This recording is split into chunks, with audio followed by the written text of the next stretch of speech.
Penipu itu. Mereka menggunakan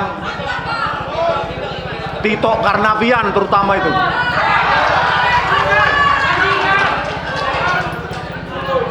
Dialah jenderal, maaf ya Pak Jenderal, jenderal polisi pengkhianat. Harus saya sudah adukan lewat pengaduan masyarakat 6 kali, tetapi selalu diabaikan oleh Jenderal Listio Sigit Prabowo. Ya, jadi Pak Listio ini memang Kapolri yang banci dan pengecut. Lalu dia mengaku sebagai ahli telematika. Ahli telematika. Pengakuan dia sendiri. Begitu juga Rismon yang katanya kuliah di Jepang. Universitas Jepang itu sendiri yang membantah. Kami tidak pernah mengeluarkan ijazah seperti yang ditunjukkan oleh saudara Rismon katanya. Harus itukah yang kita percaya? Institusi negara kita abaikan, lalu orang-orang yang berkowar ini yang tidak jelas ini, apakah ini pesanan atau settingan atau apa, lalu itu yang kita percaya. Akal sehat kita di mana? Ini bangsa besar loh, Indonesia ini bangsa besar, kata Pak apa tadi itu 287 juta, dan kita cukup diperhitungkan di dunia ini. Jadi saya melihat begini, kasus ini sebetulnya adalah kasus remeh-temeh, betul apa yang dikatakan. Kalau saya melihat ini adalah kasus murahan dan kampungan menurut saya. Tapi di sini ada banyak permainan. Siapa yang bermain di sini? Inilah ada ormas-ormas ilegal. Apa itu ormas ilegal? Hari ini HTI dan FPI adalah ormas ilegal di Indonesia ini. Mereka ini yang bermain. Ada kepentingan asing yang bermain di sini. Siapa itu? Kebijakan Jokowi yang membuat kebijakan hilirisasi, yang paling terkena dampak adalah Uni Eropa. Yang paling tidak senang. Maka Uni Eropa membawa Indonesia ke WTO. 2022 Indonesia dinyatakan kalah. Jokowi tidak bergeming. Uang ini nikel punya saya katanya. Punya Indonesia katanya. Kami berhak mengatur nikel ini atas nama kepentingan negara kami. Kami berhak mengatur nikel ini atas nama keberlanjutan kebutuhan nikel di seluruh dunia. Itu yang disampaikan. Tidak bergeming. Begitu juga kebijakan Jokowi tentang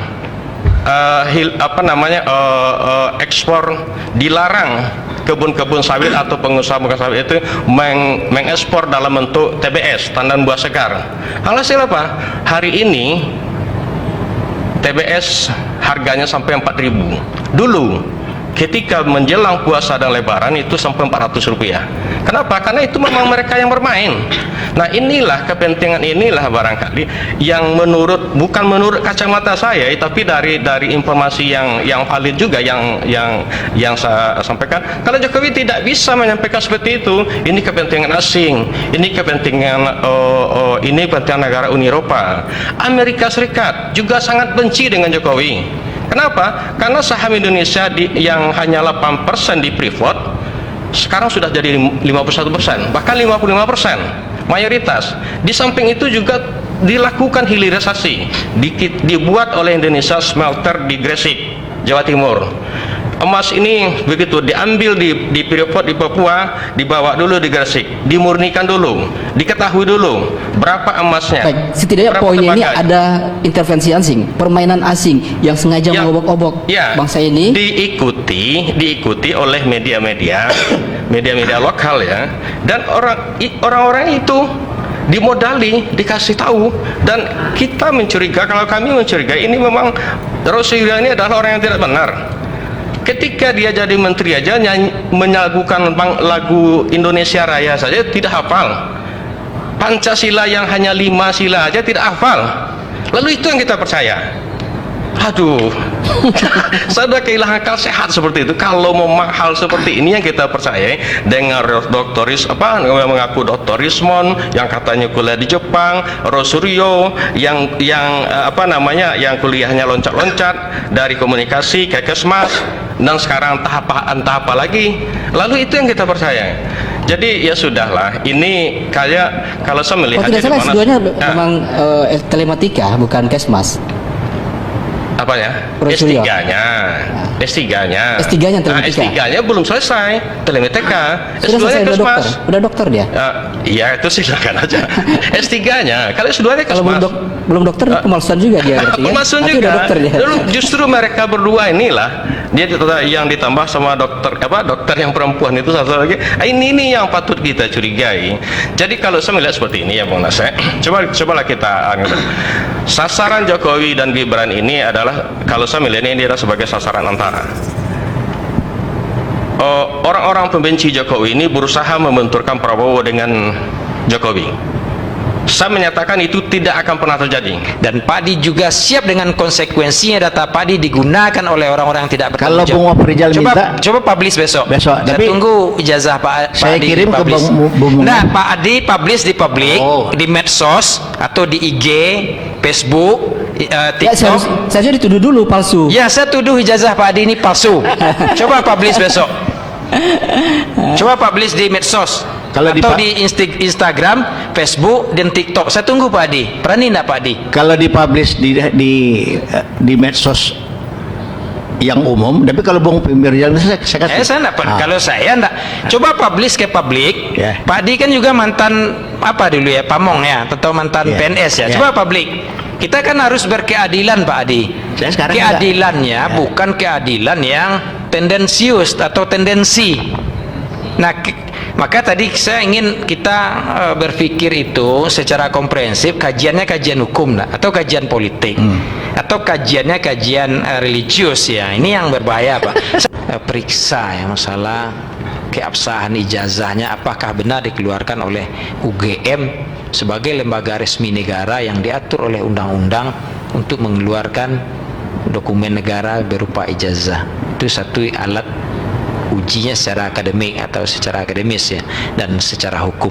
Kemudian kalau sumbernya medsos Bang Nusrian ini yang segagah ini bisa diedit menjadi jelek wajahnya oleh ahli-ahli ITE atau ahli telematika. Saya klarifikasi, katanya bukan hanya medsos yang dia uji. Kalau iya yang dari dia dapat kan juga, orang katanya terjebak ini Bang Nasri. Ya, ini saya dengar dari statement dia langsung. Kalau artinya dia tidak hanya yang dari medsos. Kalau memang kalau yang medsos itu ahli versi forensik dengan alatnya yang sama dengan alat Mabes Polri yang melakukan uji lab ini ya terhadap sampel ijazah atau fotokopinya yang dilakukan oleh Pak Roy Suryo dan atau yang lainnya, mungkin ada sedikit ya, karena dia bukan lembaga resmi, masyarakat Indonesia ini akan percaya Bang Sir. Tapi dia kan masih menggunakan keilmuan tanpa menggunakan metodologi yang bisa dipertanggungjawabkan baik secara saintik maupun secara hukum.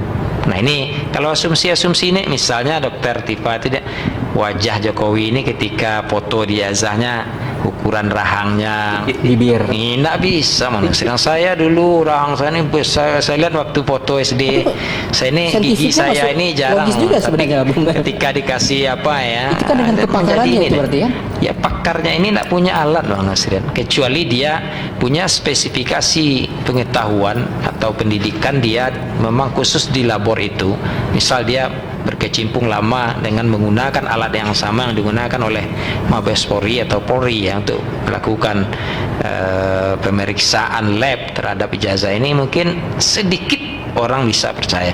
Tapi ini saya sampaikan, saya tak akan memperdebatkan persoalan itu Bang Nasir, karena kajiannya akan beda. Satu kajian politik teknis dan satu kajian hukum Bang Nasir.